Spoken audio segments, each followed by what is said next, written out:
Hey guys, welcome back to my channel. This is Charles from the channel Books on Stereo, and I'm here today with a really special author guest. We have Micalea Smeltzer, if you haven't read her books, Sweet Dandelion, the whole face cover has been all over BookTube. So I'm super excited to be talking to you today. And first off, how are you doing today? I'm doing really good. I'm doing better today. I had my second dose of the vaccine, and that was not fun right after. I feel like I'm one of the odd ones. I had no side effects after the first shot. So I'm Yeah, hoping it's the same with the second one. I did good the day after my second dose. I was like, I'm in the clear. I have no problem. It caught up to me. Yeah, I think I was able to not think of like any symptoms is because I think when I went in, I brought like a romance book to read. So it's just like 15 minutes. I'm just gonna read this novella, and I was like, no symptoms. What? I think I finished it all in one sitting too. I was like, I'm proud of myself right now. I'm like, Yeah, that's how you get through the COVID shot. Have a romance book on hand. absolutely. I was sitting there reading on my Kindle, and I was like looking around. I was like, why is nobody else reading? Like, What is wrong? I was like, especially for romance books, like I love my Kindle. Especially if it has like the whole like half naked person on the cover. I'm like, I don't want people looking at me. Like, what is he reading? Kindle, I can just like read all my romance stuff, and no one will ever know. They think I'm checking emails or something. Kindle is amazing. it really is. Like sometimes I just want to read my smutty books and not be judged for it. Especially some of the covers. I'm like, oh man, I love the covers that it's like a piece of art, like a jewel or like an object, so you don't know what it is. Yeah. Where you have like the half like your covers too are like I'm like people could think I'm reading like YA or new adult or like just a contemporary novel. It doesn't scream like, hey, a dirty this is like a dirty romance novel. Because your theme is definitely there. Don't get it mistaken. But first question I wanted to ask you is how did you even get into writing romance? You know, it's really funny because I started writing really young. Hmm. Um, I started working on what became my first completed book when I was 14. Um, and you know, it was for a while there, it's just sort of like an escape thing. It was just something I did for fun. Um, and I didn't really start thinking about like, oh, I want to write romance books until my senior year of high school. And then, you know, so it just kind of started out as something I did for fun. Hmm. That's really cool. Where you say you were like a very voracious romance reader as well? Like Oh the yeah, Harlequins and all those absolutely. like. I mean, like I wouldn't say like I didn't start out heavy into the romance. It was romance was always an element. But Mhm. I love Sarah Dessen's books. Like, and I still do. I still read her books. Um, like I can just remember like distinctly in middle school. I was reading before that, but not like I was after. When I picked up Someone Like You by Sarah Dessen, that was like the book that I was like, okay, I Mhm. love reading. Yeah. Yeah, that's really cool. I'm like completely different. I didn't start like fully reading romance probably like until like 4 years ago. I would say it was like a heavy like YA, like adult. Didn't really kind of delve into the romance genre. I was like, I don't really know what's going on over there. I was like, let me stay with my YA and adult books.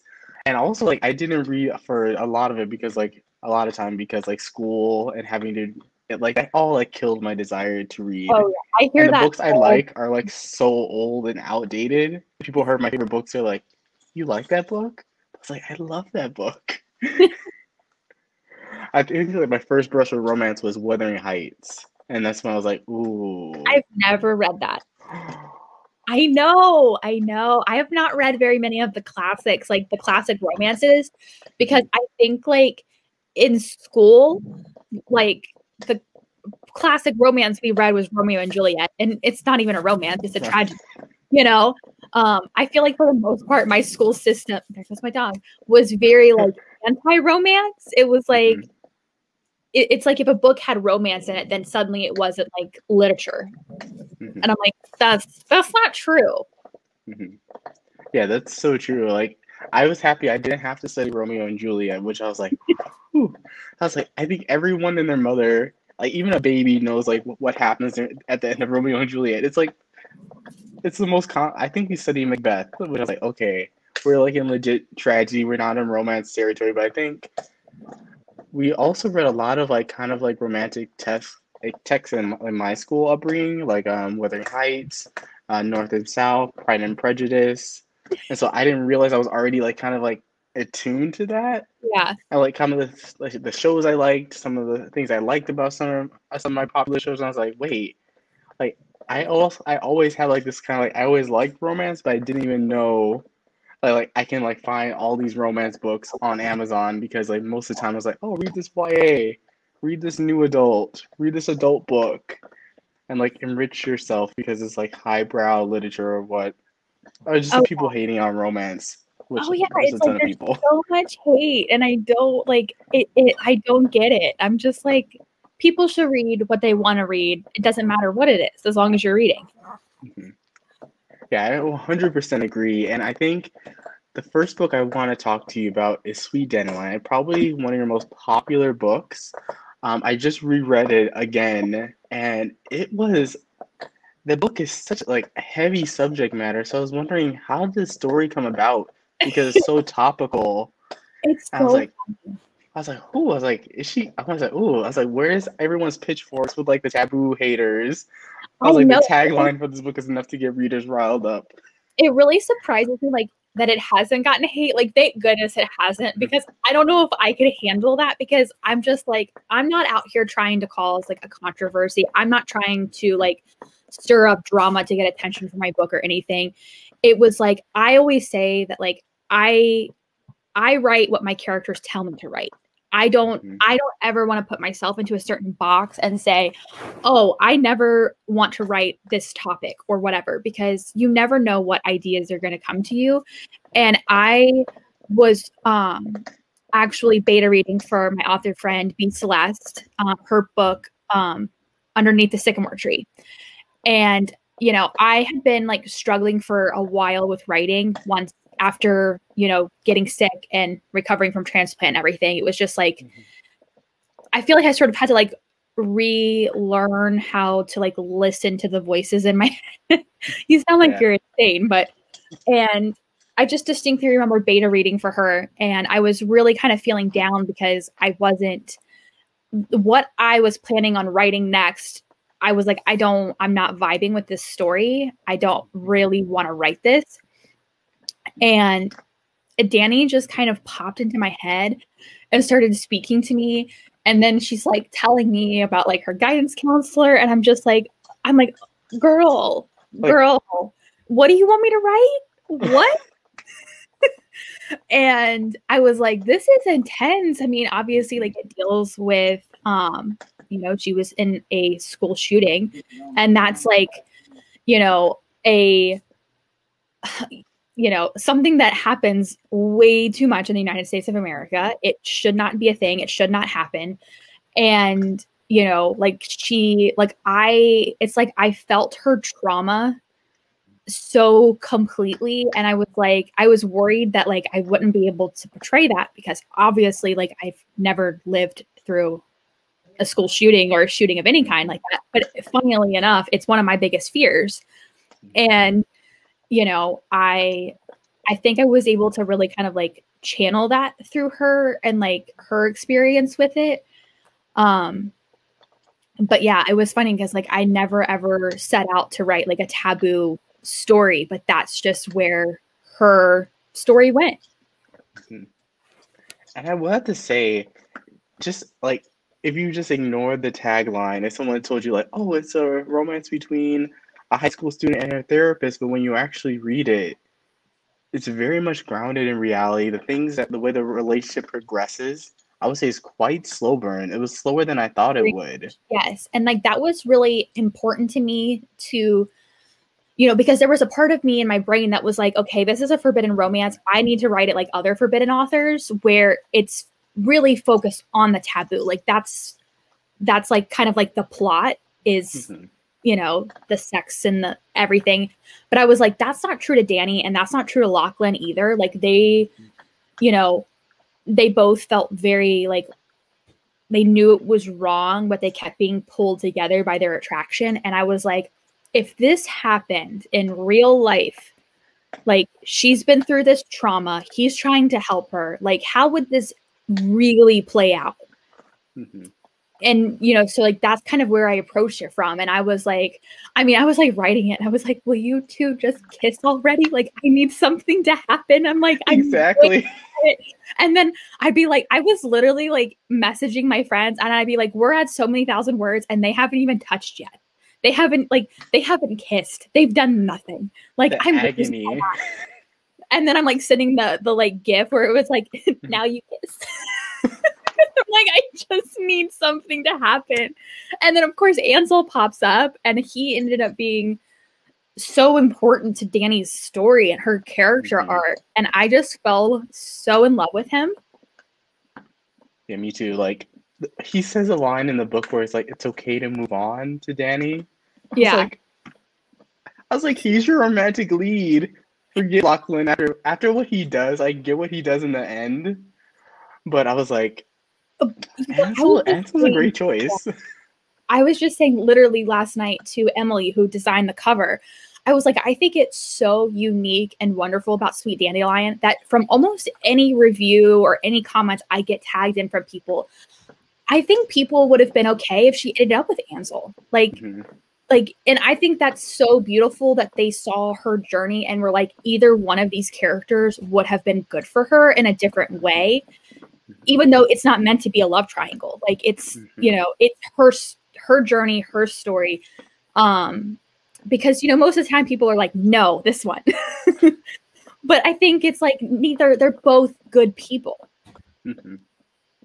Yeah, and I love that so much about that. Like when he said that, I was like, I know you're not going to be Endgame, but I was like, I hope in the near future you get your own book and your own happily ever after because like you deserve it. Yeah, like, you got friend zoned super hard.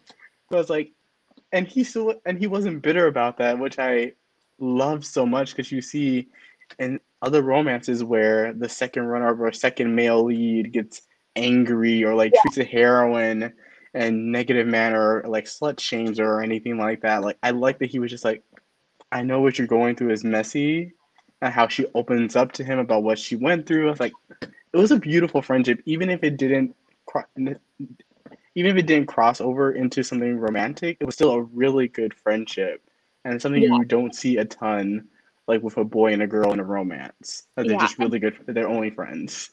And, you know, like I liked that Ansel accepted that he had different feelings for her than she had for him. And he was never going to push those feelings on her. Because again, like I think in real life and in fiction, you know, so often it's when one character feels one way, they're trying to push the other character to feel the same way. But Ansel was like, you know, she's been through this trauma. I accept that she doesn't love me. She doesn't want me in the ways that I want her, but I want her in my life.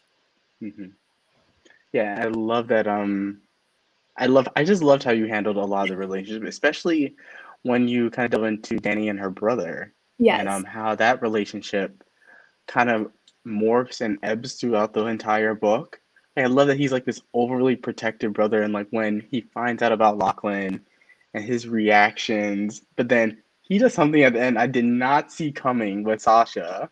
I was like, I did not either. When I was writing it, I was like, all of a sudden, I got this scene in my head where Dani shows up and Sasha opens the door. And I was like, what?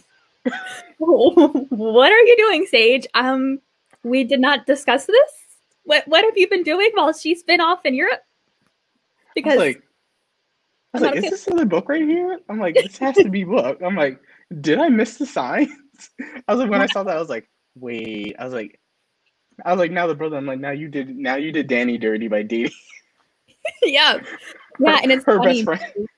I get asked all the time if they're getting a book, and I'm just like, I don't know, because neither one of them is really speaking to me. I want to so bad, and the thing is with them, I don't know if they end up together. Like I don't know if I don't, because they won't talk to me. I don't know. Like I knew when I wrote the epilogue that they had broken up and gotten back together, and like very off and on.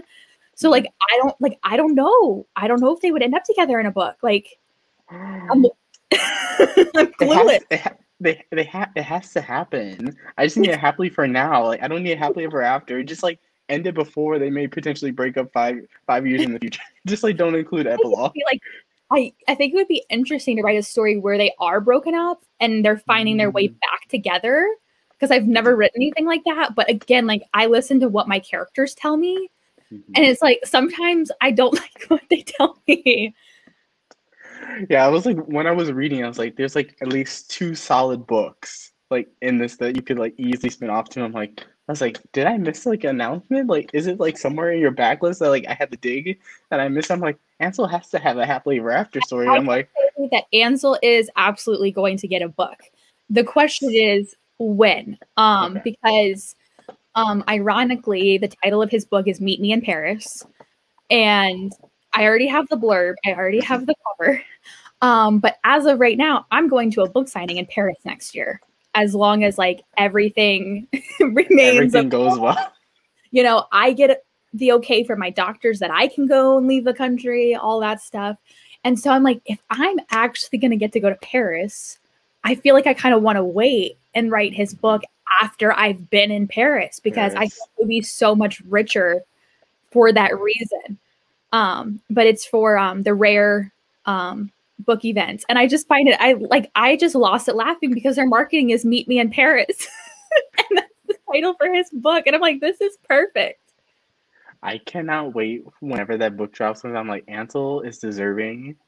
I was like, I need his romance. Like, it's going to be good. I know it's going to be good. He is going to be very interesting.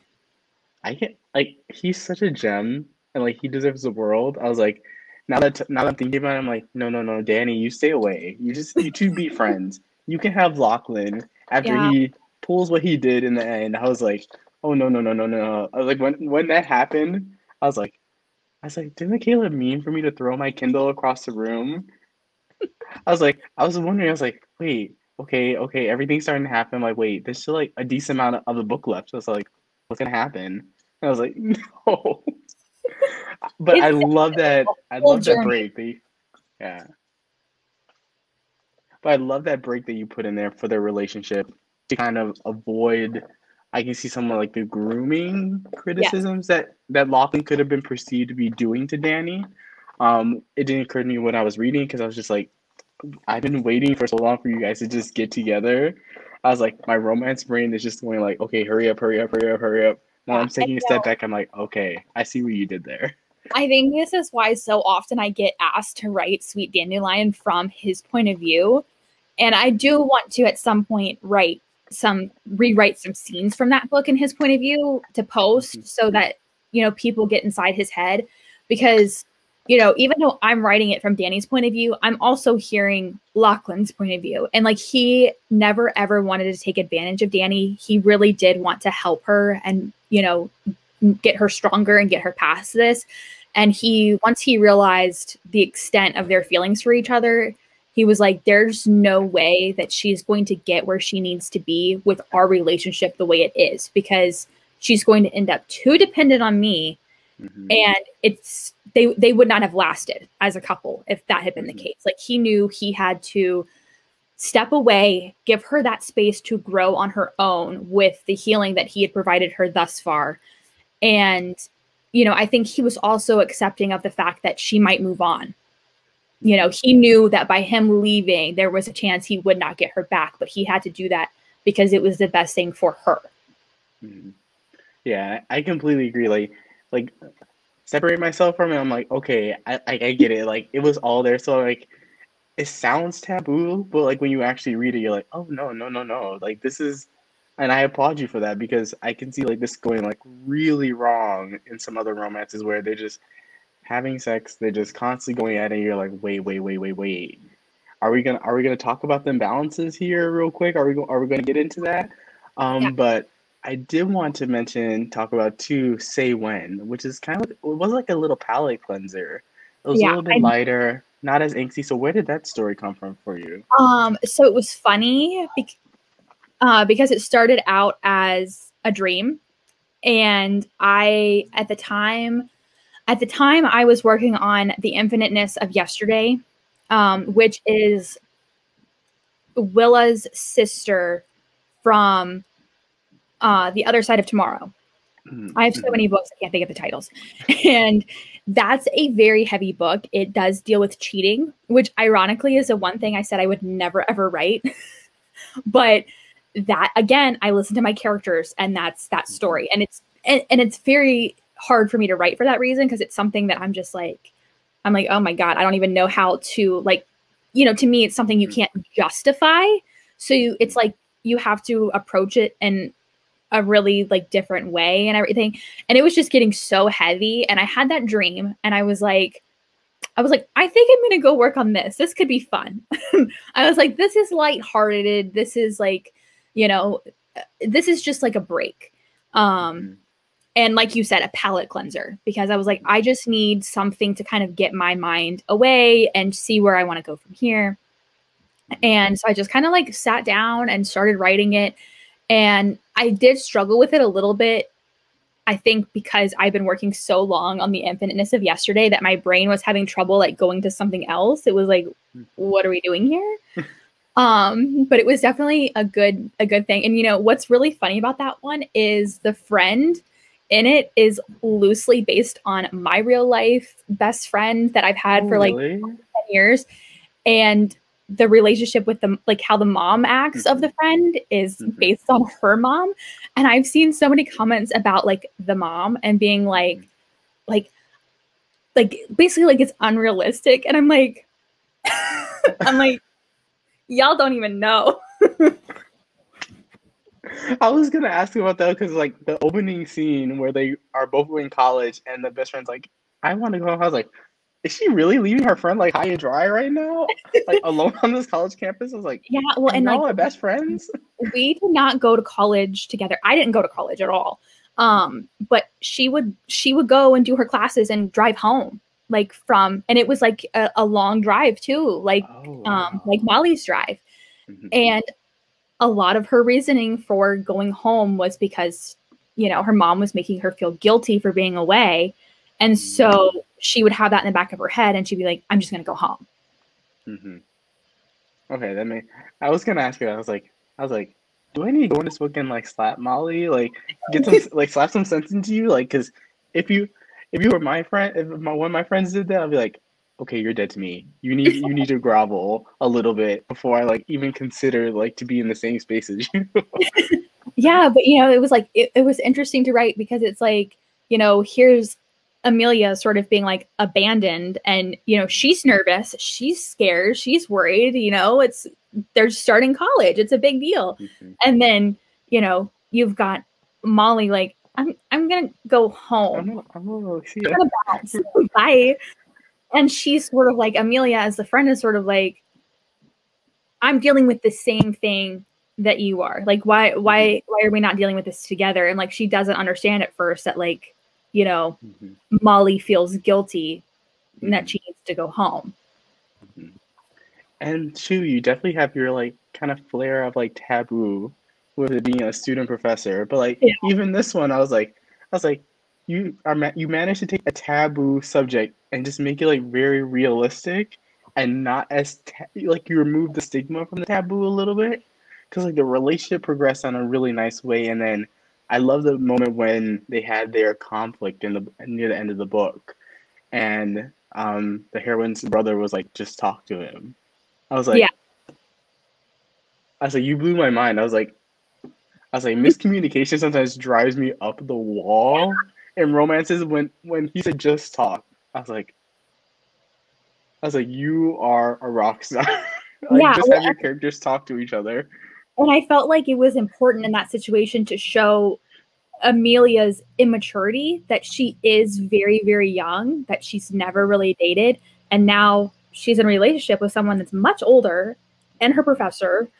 And, you know, therefore her immaturity is going to come out at some point. And for her, it was like, she didn't even think about just having a conversation with him. Like, her first thought was, I'm going to run home.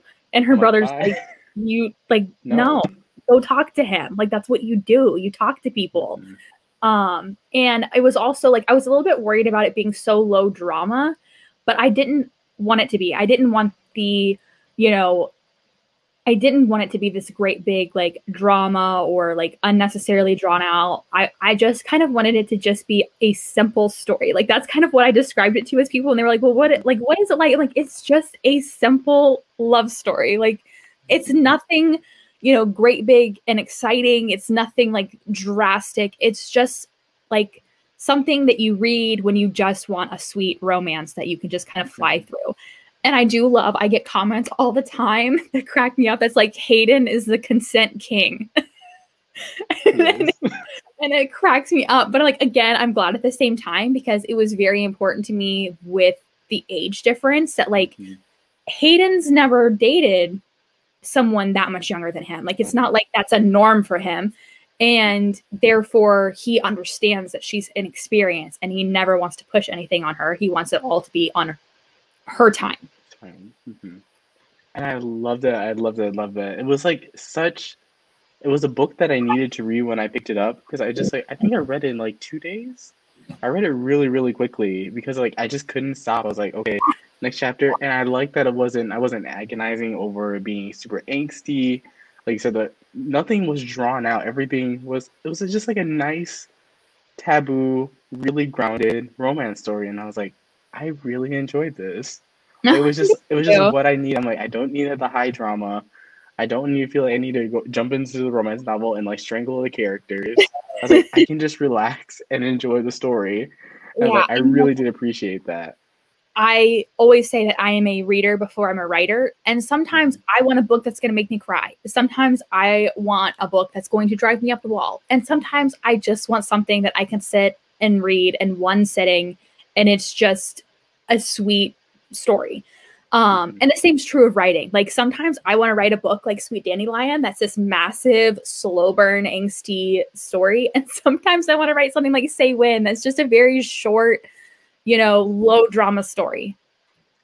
Yeah. And then I would have to say, this is like the one book that I had to discuss with you, like Bad Boys Break Hearts.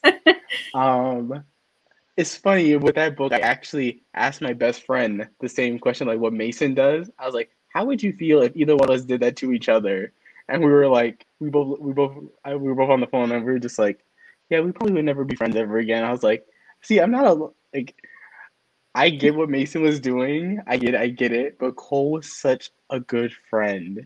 Oh, yeah. He was such a good friend. And then the whole mantra of like nice guys don't finish first is usually the bad boys that usually are the ones that draw the heroine's attention. And I like that. And I saw that Cole's book is coming out very soon. It'll be out by the time this video is released. So I already pre-ordered it. I was like, Cole deserves the world. Oh my Mason, God. not so much. Yeah, it is funny because like I've never really liked the whole like I'm not crazy about like the bully romances. Like there's some that I like. I like Bully by Penelope Douglas. I think that's a phenomenal story. It's just something like I feel like I struggle to write like the mean characters. Like I don't know. That's like not personally like my thing. Sometimes I want to, but like for the most part, I'm like, I have trouble with it. But like Mason was such a jerk. And I was just I was like, why are you so mean to this poor girl? Like leave her be. And then you've got, on the other hand, you've got Cole. And I just like the whole time I'm writing it, like I knew I was like, Cole has to have a book. I love him. And so like finally I literally wrote Cole's book in a month. I wrote it in a month. Like I wrote it so fast because I was just like, I love Cole. I'm like, I gotta go write some more Cole because I love him. He's just such a sweetheart. And then there's Mason. And like the opening scene between the heroine and Cole, like that was just so sick. He's like, just so you know, nothing actually happened. We were just super drunk. Like when I think after the party, like that's how like when she stumbles into Mason, I was like, oh, Cole. Like he was just like my favorite character throughout the whole entire book. And then what Mason did to him, I was like, ooh. Yeah. And you guys are best friends. I like how the heroine's just like, just talk to him. And he's like, I can't. Like his whole torture, bad boy soul type thing. Even his mother is like, I love that once his mother response is like, you did this, now go fix it. Yeah. Like go talk to Cole. I was like, I love this mother of the year right now, just going like, and like his relationship with his father and getting that reconciliation. So like, Mason, you're kind of decent to me. Cole, we still love Cole a lot more.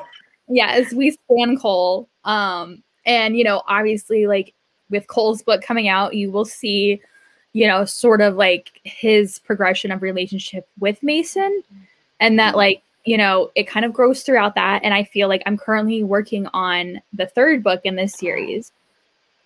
So I mean, you'll see kind of even more of their dynamic and everything, because I didn't want it to be like, oh, Cole's just going to immediately forgive him. Like, Cole's a nice guy, but he's not a pushover. Like, you know, and at the end of the day, like, I think Cole meeting his girl, like, he sort of like realizes that there was something better out there waiting for him. And he also becomes really close with Teddy, and Teddy's briefly in Bad Boys Break Hearts. And I mean, so far with ARC readers, like I've gotten flooded with, is Teddy getting a book? Is Teddy getting a book? I am writing if Teddy's not getting a book. That's the book I'm working on right now. It's book 3 in the series. It's coming out in August. Yes.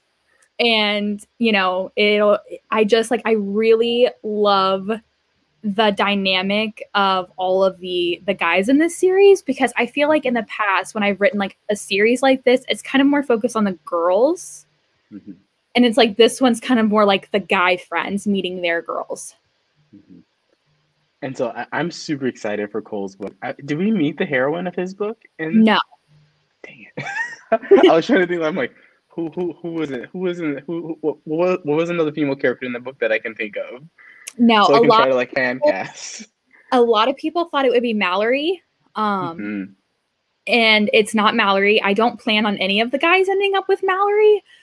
She doesn't even make an appearance in Nice Guys Don't Win. She was just sort of like a minor character in Bad Boys Break Heart, and people really liked her, which is great. But like, I don't know. I don't like. I don't know. It's not meshing in my brain to like have her with any of them.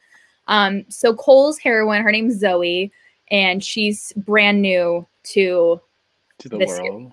Yeah. Oh, okay. I'm super excited. Like, I feel like I'm just like wanting to fast forward to Cole's book, but I still love Mason. Mason was still a great character. I love how you handled and kind of turned the bad boy kind of bully romance on his head. There's definitely shades of it there, but I feel like he never really went, because sometimes I feel bully romances can go too far. Yeah. And what the hero does to the heroine. And I like that, like, you still, even in their steamy moments, like, they were both kind of like into it. So I was like, I like this. I like this. He's a jerk, but he's not like an irredeemable jerk. Yeah, and I think that's my problem a lot of times as a reader with bully romances, is that I feel like sometimes they go too far, and I'm just like, this is like he should be in jail. Like, she should not be forgiving him. She should not be ending up with him. No, thank you, ma'am. And so it's like, I feel like you have to like toe a certain line of like, they can be a dick, they can be a jerk, but like, they still have redeemable qualities, and like you still see hints of like a heart there.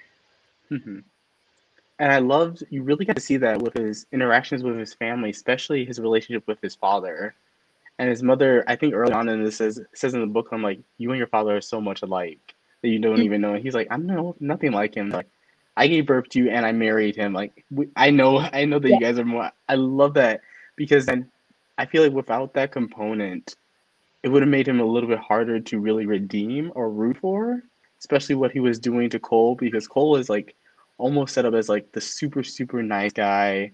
He's like the only one who's really willing to like be friends with Mason and like stick by his side throughout the entire novel, and just like before that. So I love that we got to see his interactions with his family, because then I was like, I can get in more to your headspace of where some of these feelings come from and some of these internal turmoils. And it began to brew. So I was like, you did a bad boy romance, but like you did it in such a unique way that I think I have never seen done quite like what you did in Bad Boys Break Hearts. So I was like, thank you. I love this. And like, I know when I love a book, when I'm like already like gushing over the side characters. Usually I'm like only on the main characters, but like we have Ansel and Sweet Dandelion, and we have Cole, and I was like, Ansel needs a book sometime in the future. Like, I'll just keep on DMing him like, is Ansel talking to you? I can just send you a blurb of like what the trope I want his book to be, and hopefully that sparks something. But I absolutely love Cole. I cannot wait for his book to come out. Like, and will there be an audiobook coming in the near future? Yes. As of right now, it looks like it's coming out in August. They were contemplating to see if they could possibly get it out like closer to the ebook release, but it's just not possible. But the narrators have been cast and they're supposed to start recording very soon. So that audiobook should be coming out around the same time as Teddy's ebook and paperback. Mhm. Oh, okay. I'm probably not gonna wait. I'll probably still buy the audio when it comes out because I just need to know what Cole's story is like right now. Yeah, and I honestly writing Cole's book was such a breath of fresh air because he's just so sweet. But like I say, he's not a pushover. He can be a little bit dominant, but he's such a good guy. And he has 4 sisters and he's the youngest. And so I feel like it kind of makes him a little bit more empathetic with Zoe and understanding with her. And I'm just like, where's my Cole? I'm looking for my Cole. Where is he? With a little bit of Teddy. Teddy can be a little bit chaotic, but I like his sense of humor. I was like, I need to contact my best friend and send him the book. He'll never read it and say you need to be more like Cole. I know you'll never read it, but just if you ever do in the next 10 years, this is how you should be. Yeah, I'm just I don't know. I think that's part of the reason why I just flew through writing it. And, I don't want to spoil anything since the book's not out, but I really liked Zoe's journey as well with her father. Because I feel like it could have gone a totally different direction. And I liked the growth there. And it was really fun to write her growing and accepting things and not really holding grudges anymore. Mm-hmm. And then we have the only reason why I was I immediately after I finished Bad Boys for Him, I'm like, I need to see if there's a second book. Micalea already broke my heart with no Ansel news. I don't see another Sweet Dandelion book being planned. So when I saw Cole's book pop up for pre-order, I was like, that was the quickest pre-order that I ever did. I didn't even think. I just saw Cole. I'm like, okay. I was like, I'm done. I needed Cole's book. If it wasn't, I feel like all your readers would riot. Yeah, where is Cole's book? Where's Cole? Because I definitely did not expect for Bad Boys Break Hearts to be as popular as it's been. That kind of just blew my mind. But it was really exciting because I wanted so badly for this to be a series, but I was like, I don't want to commit to it if people don't like Mason's book because, even though each book can be read as a standalone, a lot of people want to read all of them. And I was like, we got to see how this goes. And it's I personally, obviously I'm working on Teddy's book now. I feel like each book is getting better than the last one. And I just cause I've been working on Teddy's book for a little while now. I had to kind of put it on hold and go back to it. And I don't know, I just love the whole world. I love the guys. I love their dynamic. I feel especially, moving from, Bad Boys Break Hearts was very much sort of Mason and Cole because they were roommates and you kind of only got a hint of some of the other characters. Yeah. In Cole's book, you really get to see more of the guys and get to know them. And in Teddy's book is called Real Players Never Lose. You get to see even more of the guys' relationships. And I just I love Jude. He shows up in Nice Guys Don't Win. And I'm I love them. I just want to be friends with them. I think speaking on behalf of your readers, we all I would not be mad at you if you made this a 10-book series and you just constantly introduce other guy characters in this world because I love this world. It's 5. I'm so happy. I'm just so excited because I trust you with any trope or any taboo subject matter that you choose to do because I know you're going to do it well. I was I just can't wait to see I love Cole. I can't wait to read his book. But I did want to ask you, were there any other types of stories that you wanted to tell, different types of subgenres within romance that you wanted to delve into? Would you want to do paranormal, historical, or are there any tropes that you've been dying to do but haven't? So I started out writing paranormal. That's what got me into writing. And so like my first 2 series, one was vampires, one was shifters. My Outsider series, which is the Shifter series, was actually really popular. It's still one of my best sellers. I was really young when I wrote those. So I would kind of like to just like rewrite them, like not change the stories, but just, I could write them better. Like they need work. And I had always planned to one day go back and do a spinoff of the kids from that series. And I would love to write historical. I love historical romance books. I haven't read one in a while though. I just don't think I could handle the research. So much research. I'm just like, no, thank you. I didn't like to study in school. I don't want to have to study. But like some like tropes I'd like to write. One has been fake girlfriend, and that's what Teddy's book is. I've never done that before. I don't think so. I don't think I have. And I really like it. And his heroine, she is plus size, like Lou was from Desperately Seeking Roommate. And like sometimes I hate that. I feel like you kind of have to like designate that, like, oh, this heroine's not a stick figure, because like, I mean, Zoe, like, and Nice Guys Don't Win, like I don't picture her like super thin, but like yeah. I didn't even like, that hasn't even been like one of my marketing strategies, just is she's plus size, because it's just kind of like hard for me to be like, why do I have to talk about this as like a selling point? It should just be a thing, but it's really not. But I love, like, I'm loving the whole I'm not spoiling anything because it's literally in Teddy's blurb, and the blurb's on Amazon. But obviously they're in a fake relationship, and he starts to get feelings for her, but she doesn't have those kind of feelings for him. And I really I'm so excited for that, because I love that usually it's the girl that gets the feelings first, but no, it's Teddy. It's our player Teddy. And I'm just like, yes, I love seeing him fall. Okay, now I'm hyped for that one as well. I think I'm still gonna be to the end of the days. I'm like, Cole is the best book. You can just write 5 more books, just Cole's story. We can see him when he gets married, when he has kids, when he's a father, and his kids' romance. Oh my God! Spin that off into a second generation. I would just spontaneously combust to picture Cole holding a baby. Can we just get a picture of the cover model holding a baby, please? Just include as like a special insert in Teddy's like paperback. Like if you pre-order the paperback, like, hey, can you just take a picture holding a baby? Like maybe take your shirt off while you're at it.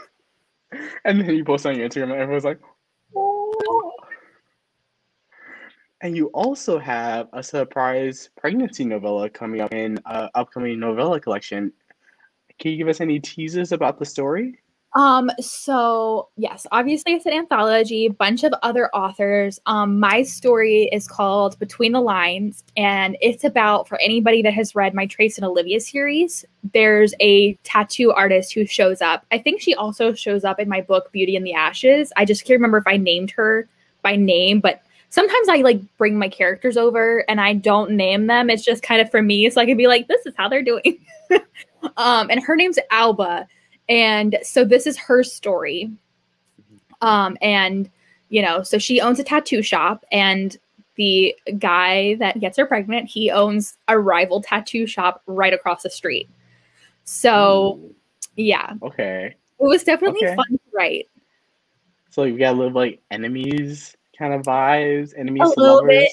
You know, he left, and she didn't know why he left, and so he comes back, and she has a baby now, and she's just like trying to hide this child, figure out how to tell him, be like, yo, you're a dad, like here's your kid. And then he's popping up, and like she's like, why are you here? And there's a baby in the back, and she's like, I hope you don't go back there. Like, I know it's like super unpopular. Not a ton of people love the surprise pregnancy trope, but I hardcore adore it. Like, it just works for me every time. Like, it could be like the heroine doesn't want to tell the hero, or some like variation of that, or like they're in it together from the very. I I just love it. I just reread the Off Campus series, and I'm just like, the goal, Tucker and Sabrina, like, I mean, I'm sorry, I'm here for it. I love it. I was like, some people like hate it, but I was like, I love it. It's such like a good it's such a I good think trope to use. I think it just kind of like depends on how you work it. Mm-hmm. Yeah, I completely agree. Like, I think in romances, having kids in it is just my favorite thing. I love when I see like families or I see like a single mother, single father type romance. I love that, especially when the kids are featured. I'm like, I think The Takeover by T.L. Swan. I don't know if you read that. It No, came we out a couple have months it on ago. the You have to read it. It's so good. Single mother, older heroine. Kids are show. like in like the teenage years, Yeah. and I was like, I did not expect that book to hit me in the feels, like with how the kids react to the hero. Oh, I'm I, gonna lo- check that one out. But it's yeah, it so was good. like my book, When Constellations Form, is Xander and Thea's second book. And they're married, and she gets pregnant, but she's not ready to have a baby. And like Xander, he was ready like forever ago. He's just like, I want kids, I want all the kids. And so like that was so fun to write, because it's like, you know, accidental pregnancy, but they are married, they are together, and she's just like hysterical through like the whole pregnancy, because she's very like an over the top character. Like, it's funny, like I've seen a lot of reviews where people are like, people don't like her, and you know, everybody's entitled to their opinion, but I say all the time, like, if she was a male character, people would love her, because she's just like blunt, but it's because I think it's because she's a female. So like her being pregnant and just her bluntness was so much fun to write. Yeah, I do have to say sometimes in romance we allow our heroes a little bit more slack. Like I haven't seen a ton of like alpha female romances or like a bully romance where the heroine is actually the bully in the romance. It's usually the other side. So I definitely feel like there's like we're Yeah. definitely seeing more and more books kind of challenging that notion, but definitely I see like a lot of heroes in some books. I'm like, how did you redeem? Like, if this was a female character, we would all like want to burn her at the stake Yeah. for what she did. But the hero is like, okay, we love him. Like, he can grovel. Yeah, You give us a chapter of groveling, and then we're good. we definitely let the heroes get away with more than the heroines. And I think it's because, like, for the most part, it's women reading it, and we put ourselves in the heroine's perspective. And so it's like, I think we judge her based on like what we would do, versus taking a step back and being like, this isn't me. And so that's where it can get kind of like sticky. But I'm like, I want a little bit of Thea in me. Like, I want to be a little bit more like kick-ass like she is. Like, I just want to like take charge more. Yeah. So like I think one of the things I look for whenever I search for like romance books, I have like a specific category of like in my alpha female books. Where someone tells me alpha female, I'm like, don't even have to tell me anything. Like, I will buy it immediately. Like, especially when they're both alphas, I'm like, ooh. Like both that like I don't even know what you would call it, that like power dynamic is like so it's so interesting to kind of delve into. But I also wanted to ask, can we expect more audiobooks besides Cole's audiobook? Are you going to try to do your whole backlist in audio as well? I'm not planning to do my whole backlist, because like audio companies, they really only want what's new.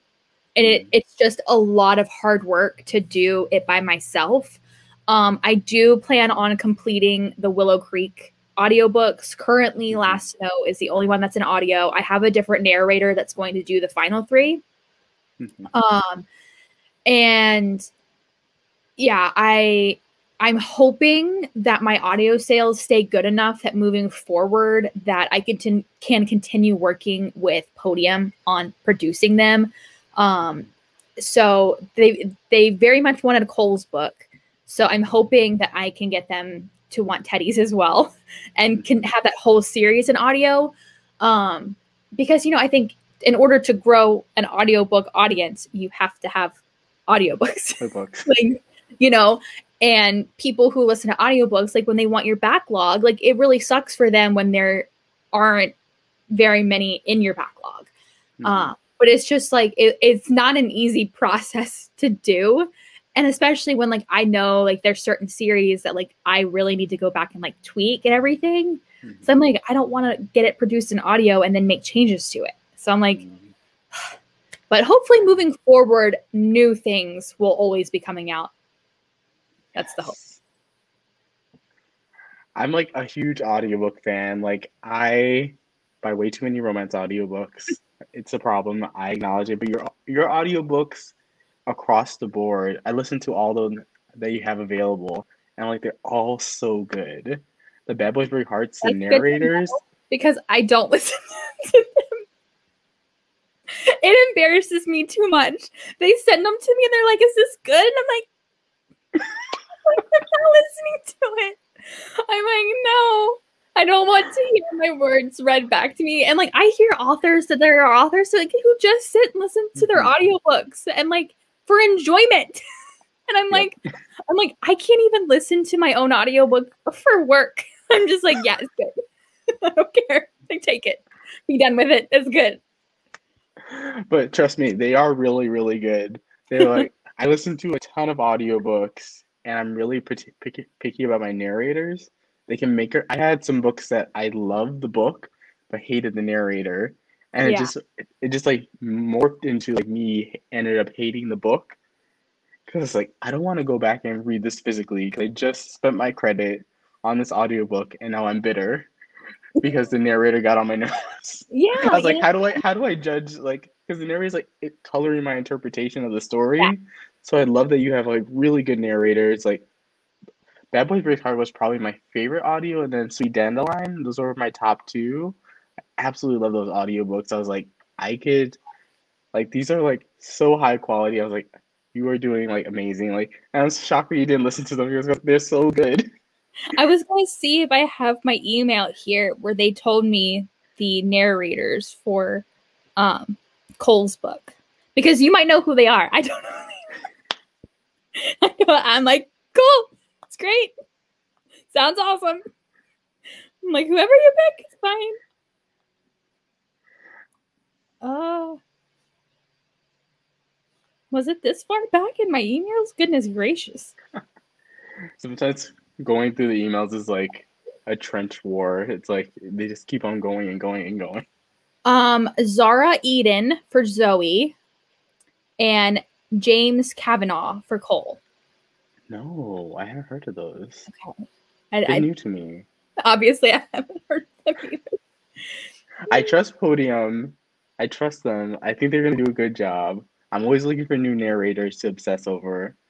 Yeah, I already have my favorites. The Bad Boys Break Hearts audio has been, I think, my best-selling audio. So I'm trusting them that they know what they're doing. I'm like, so we just gonna go for it, and hopefully I can get like my goal is to finish Teddy's book by the end of this month. We'll see if that happens because I feel like I've had setback after setback. And then reach out to them and be like, hey, you want to do an audio? You want to do this? Let me know. They would have to because us romance the worst thing is when half the series is in audio and then the other are all in print, and then you're just like, no, like you're holding on hope that one day you'll see the audio would just magically pop up there, or you write Audible like really angry messages, like you're like, buy this third book. Like, how dare you only publish first two and not finish the whole series? Yeah, well, it's funny because, like, The Game That Breaks Us can be read as a standalone, but technically it's, like, book 3 in the Us series, which, I mean, technically Bad Boys Break Hearts is also a part of that series because that's kids from my Willow Creek series and the Trace and Olivia series. And I sometimes wonder, because The Game That Breaks Us audio did not do very well, if it's because people see that like it's technically book 3, but like there's literally like zero crossover. I'm like, you guys, I promise that you can listen to it and there's nothing, you're not gonna miss anything. I can say from readers, like it's like from readers, I totally get it, because like some authors are like, it's a standalone, but yet it's set in this world, so we're not going to explain the world, and we're going to throw like there's gonna be a bunch of cameos of characters that you don't know about. Yeah. And where some of those authors are like, this is like a true standalone. There's no Yeah. connections. It's one story. Some are like, it's a standalone, but it's set in the same universe. Some of the characters from other books appear. So I'm like, wait. So I remember sometimes I go into these books, I'm like, I feel like I should know like half these characters, but no one's explaining anything to me. So I feel like Yeah. I'm missing some of the story. Like I always try and be very specific about like which of my series like you can do that with, because it's like the Willow Creek series, for example. Each book is a different couple, but like you need to read those in order. Like in order to get the full story arc, you need to start with Last to Know, Never Too Late, In Your Heart, Take a Chance. Like those should not be read out of order. Whereas like The Road That Leads to Us, The Lies That Define Us, The Games That Break Us, Wild Collision is technically one of the kids' books, and Bad Boys Break Hearts. Like those, you do not like. There's no crossover. Like any crossover is like very very like 0.1%. Like it's very very little. Like I would say for like Mason, Cole, Teddy, like they are standalones in the sense that it is. I'm not going to spoil any of the other romances for you, but there is going to be crossover with the characters. They're all going to know each other. So you should really start with Mason's, you know?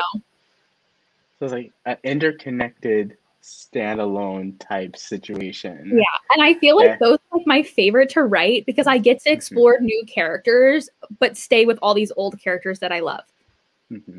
Yeah, I like those too. Like sometimes I like standalone. Sometimes I just want one book. But I like when I'm like up to date with the series, so then I'm looking at it, I'm like, oh wait, there's like 10 books in that series. I'm like, ooh, okay, we're gonna put that one on the back burner and like kind of work our way through it very slowly. Yeah, well, I love the Addicted series by Krista and Becca Ritchie, but I haven't read any of the kids' books yet. And so now there's so many kids' books out. There's so many. I'm like, this is overwhelming because I know I need to go back and read the parents' books because it's been so long since I read them, and I'm like, this is like 20 books. Like, this is a big commitment.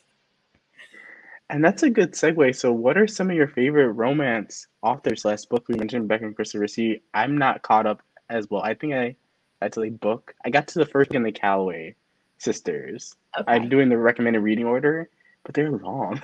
They are long. Like long books. They are long books, but they are so good. And it's like, I love that interconnectedness. Like, I think, again, that's my favorite thing to write. Oh my God, I have so many favorite authors. Like, I love Sarah J. Maas. Like, she is my queen. I have, like, if you go into my bedroom and my bookshelves in my bedroom, like, people are probably like, do you have a problem? Because I have so many copies. Like, I have multiple copies of all of her books. I'm like, I had to have the mini versions. I have to have the different covers. Let me live my life. No judgment here. I love Elle Kennedy, Cambria Hebert,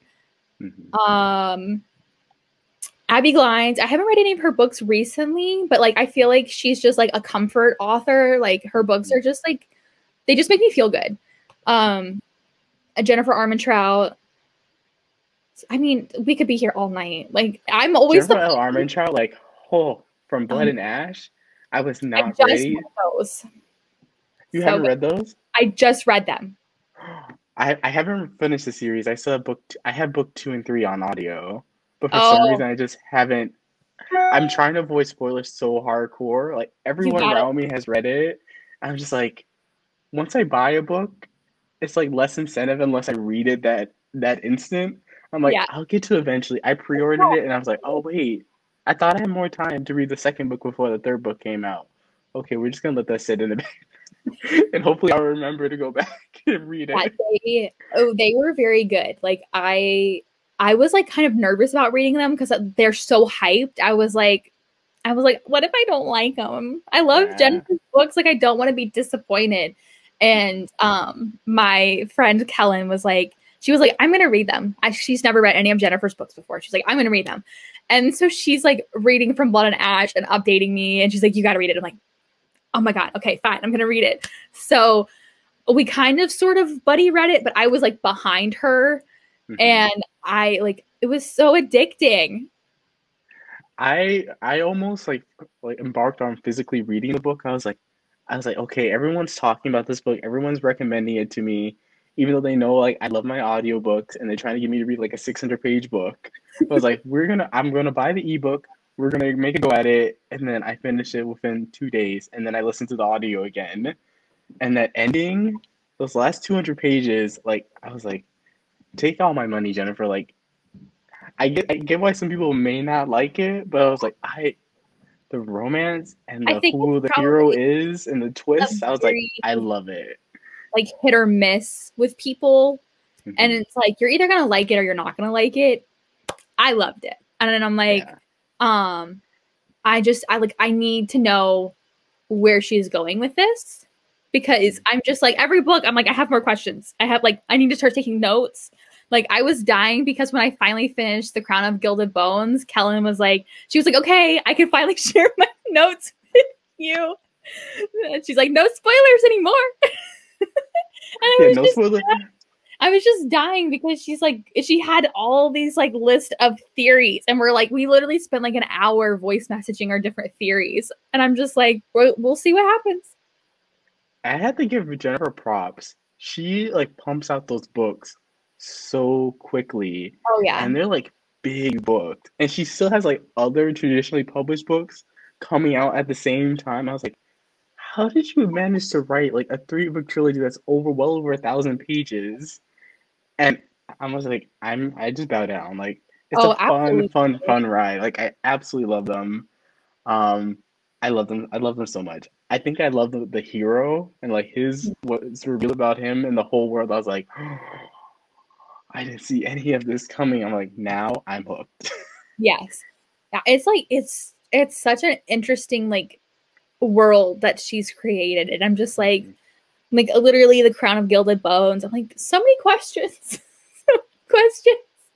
I'm like, Jennifer, answer them. I was like, romance fantasy needs to become a bigger thing. Sarah J. Maas kind of kicked it off Yes. a little bit, but I feel like there's a lot of discussion between a lot of readers. I'm like, they shelved as YA. I think Crescent City was like our official like adult And they've published like romance. they changed the covers of the ACOTAR series to shelve those as adults. And Adults.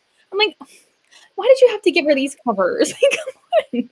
I feel like the other ones could have still been adult. Like, come on. But yeah, like I like how I keep seeing, I think it's on TikTok, people calling it like romantasy, because like I grew up reading a lot of fantasy books, and one of the things that I was always lacking for me was the romance part of it. And it's like, you know, I like romance to be a part of any story I'm reading because it just kind of like, I don't know, it just keeps me going. I'm like, give me the romance. I just remember when Avatar came out and it was shoved as YA, and I was like, this book is like clearly not. I mean, this is like pushing it in terms of like that like upper YA range. I Yeah, was like, I usually never see like you never see sex on page or anything remotely steamy like the second book, Akamath. I was like, how is yeah, this book allowed in? yeah. And you know, like that's where it gets really like frustrating with like publishers and like booksellers that like they do not want to make a new adult section. And I think they're hurting themselves because there are so many people from, you know, any age category. Like you don't have to be a certain, I mean, I still read YA books, but like, you know, I think people from like age 18 to their early 30s really crave that like new adult, you know, world and experience and everything. And you know, I don't like, I guess they just don't want to make room in bookstores for it. Like, you know, I get it. It would be a big change. It would be a lot of work, but I think it would be really interesting if they finally embrace it as its own genre.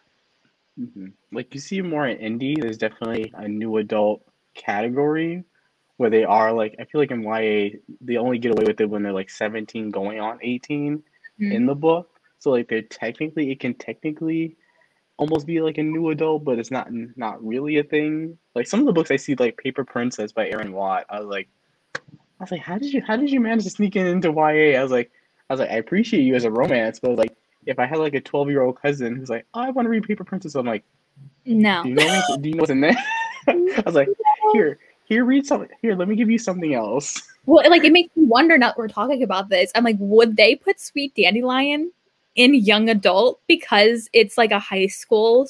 I think they would. I think they would. And it's like, it does not belong. It's not It's not a young adult book. No. I know she's in high school, but it's not a young adult book. Like, let's not do that. Because, like, I mean, and it's funny. Like, I've had people reach out and be like, is it young adult? And I'm like, no. No. It has the young adult feel. Like, you can, like, be mistaken. Because the romance definitely takes a while to develop. But, like, it definitely goes into, like, the romance of very steamy stuff near the end. So I'm like, I think it's a little bit too. It's definitely a full blown like new adult-ish romance. It's just the heroine is a little bit young. Like I think 18. No, she's 8 because she repeats her senior year, so like she's technically 18, going on 19. So I'm like, it's not really YA. I'm like, don't think that. Yeah, but it's like, oh, but because like I think people like they're like, oh, she's in high school, and I'm like, yeah, but she's 18. Like the way you set up is very clear in the beginning. She's repeating her senior year because of what happened at her old school, so she's already 18. So it's like she's just doing it to receive her credit so she can actually just graduate high school, but she's of age. Yeah. When the book starts. So I'm thinking about YA with the romance. Where the therapist is like 20 years older, wouldn't be like YA? I haven't seen that. Maybe that does exist within YA, but I think that's a little bit taboo for the YA. Yeah, for like a YA reader, like only reading like your Nicola Yoon or like your Sarah Destin, and they read Sweet Dandelion, and they're like, and then they get to like a certain point, they're like, what? What is this? Okay, this is not YA anymore. But thank you so much, Micalea, for coming on my channel. For everyone watching the video, I will link all her social media links down below. Links so you can buy Cole's book and the upcoming anthology, which will be released today when this video goes live. But thank you again, Micalea, so much for coming on my channel. And I'll catch you guys in a brand new video. Bye, everyone.